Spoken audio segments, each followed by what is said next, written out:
Tai te wā kia whakapau kaha ai te kapa Crusaders.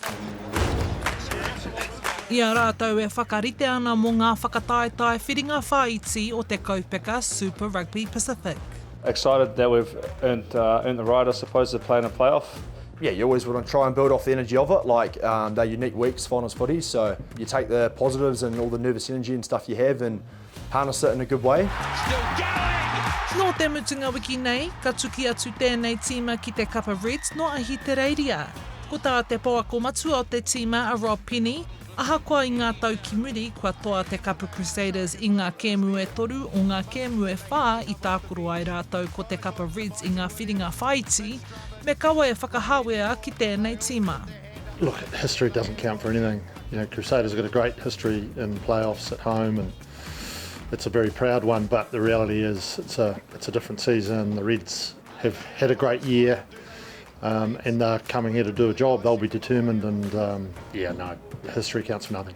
Their skill set as a team, they're a great attacking team and they'll be coming over here, I'd say, pretty confident. E ono ngā tīma kwaeke ki ngā whiringa whāiti, ko ngā kapa Chiefs, Crusaders, Brumbies, Hurricanes, Reds, me te kapa Blues.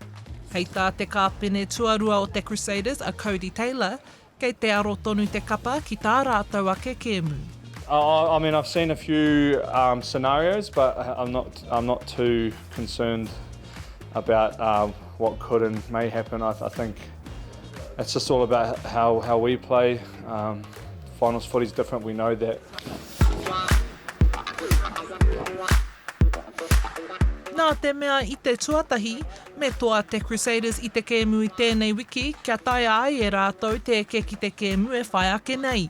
More intensity, more of the same, more of the positive stuff that we've been able to do and, you know, just at the end of the day, more points on the board than they do. Yeah, I guess the important thing is that you keep a bit of energy for 7:05 Friday, you're ready to go when that whistle goes. All the slates are clean now and it's quarterfinals, so just got to get the job done.